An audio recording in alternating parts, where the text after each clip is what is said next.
What's up, folks? Let's talk some prop bets. BetOnline.ag's got some interesting prop bets for the upcoming NFL season. You guys should really check it out, I'm telling you. Who's going to make the playoffs and who isn't, which I think is very, very fun. So I chose 5 teams to break this thing down, starting with the Colts. The Colts are at plus 120 to make the playoffs, minus 160 to stay out of the thing. Okay, just a reminder, there will be 14 teams in the playoffs this year, obviously 7 in each conference, with only the top seed getting a bye. So the Colts last year, they were number 7 rushing the ball, which I think is going to be great for Phillip Rivers. Especially Phillip Rivers working behind that offensive line. They gave up 32 sacks last year. It was the 10th best mark in the NFL. They led the NFL in sacks given up in 2018. So it was a slight step back, but still, it's a really, really good offensive line. And I think it's perfect for Phillip Rivers. Right? You got Marlon Mack is a good runner, and I'm very, very interested to see Phillip Rivers throw the ball to T.Y. Hilton. I mean, Phillip, he likes to just wing the thing, right? I mean, he just likes to wing it. And T.Y. Hilton, he's got that speed, and I think the Colts are going to be good. I really do. And, Phillip Rivers is so up and down, right? He was down last year through 20 interceptions. So I'm hoping for a bounce-back season this year. I like the Colts at plus 120 to make the playoffs. Now, this is really early.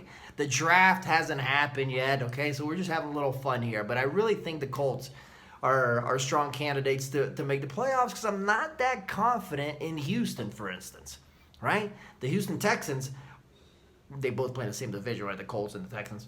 The Texans are at minus 125 to make the playoffs. They're at minus 105 to stay out of the playoffs. Now, they've lost DJ Reader, right? Really, really good defensive tackle, nose tackle. He's gone. That might hurt him in the running game.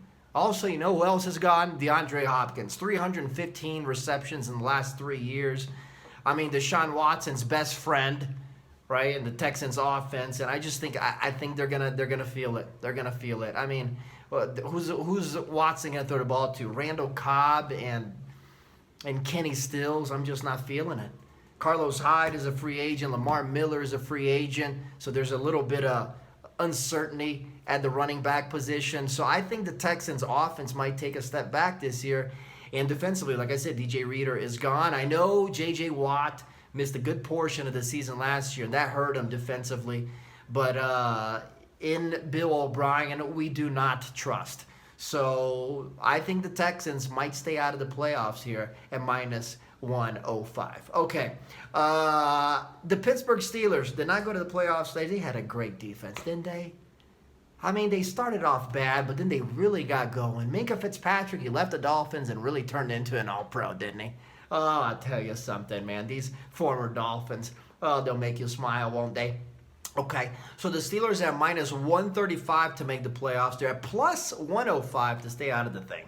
If they would have had Big Ben last year, seriously, I think they could have not only gone to the playoffs, but I think they could have made some noise in the playoffs.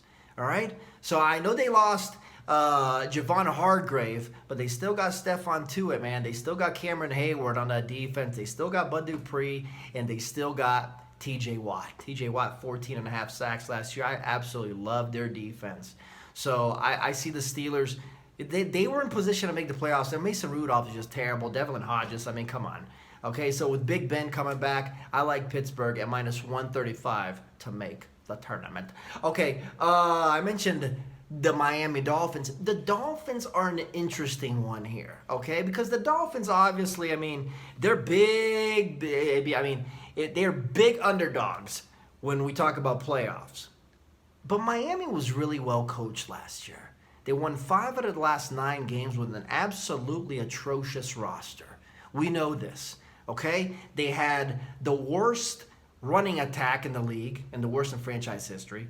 They gave up 58 sacks, which was the worst mark in the league. And Ryan Fitzpatrick had 20 touchdowns and 13 interceptions. And Devontae Parker was a top 5 receiver last year in terms of yardage. Okay? So the Dolphins, they're going to get better defense. They're so well coached defensively. I thought Brian Flores did an excellent job coaching up his cornerbacks last year. They all got better. And I mean, when you're signing someone off the street on Wednesday and they're starting on Sunday, man, it's hard to work like that. It's hard to win. And they won 5 out of 9. So I'm very intrigued to see what happens. 3 first-round picks, 14 draft picks, Byron Jones, Kyle Van Noy, Shaq Lawson. Okay, I think they're going to be a lot better against the run, and I think they're going to be really good in the secondary with Byron Jones and Xavier Howard if he stays healthy. Okay, so I'm not going to say I would bet on Miami to make the playoffs at plus 425, but I mean, if you just want to have a little fun, make a small bet, I think it might be a good one. They're at minus 700 to not make the playoffs. I would not go there. Okay, and finally, in the NFC, I mean, we got to talk about Tom Brady, don't we? And the Bucks. The Bucks are at minus 145 to make the playoffs. They're at plus 110 to not make the playoffs. I think they're going to be there. Tom Brady, I still think some people might sign on to the Bucks here. Like cuts happen in training camp. I think there's a lot of players, and players have called Tampa. Okay, I think there's a lot of players that would love to play with Tom Brady and would love to play in Florida. And Ndamukong Suh recently re-signed with the team, 1 year, $8 million. They were the best team against the rush last year, man. They were number 1 in the NFL against the run. And against the pass, they struggled in the first half of the season. The second half of the season, they were a lot better. I really like Todd Bowles as a defensive coordinator. I really love Bruce Arians as a head coach. He's worked with Ben Roethlisberger. He's worked with Andrew Luck and Peyton Manning, and Carson Palmer did really well with Bruce Arians. So I think Tom Brady and Bruce Arians are just going to hit it off.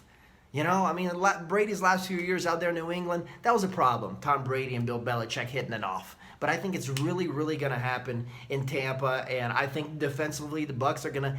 You look at that roster, man. I mean, those linebackers. They got some good people there with David and White, right? Levante David and White, the second-year player now, Devin White, did really well last year.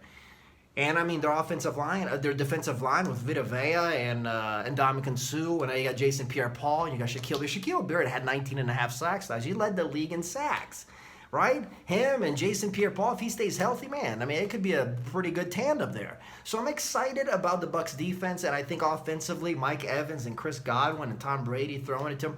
Peyton Barber just signed with Washington, but they want to upgrade at the running back position. I think they will in the draft. So the Bucs at minus 145 to make the playoffs. I think it will happen, guys. I hope everybody's staying safe out there. Okay? So we'll talk soon here at Art Shark. Okay. Bye, dear.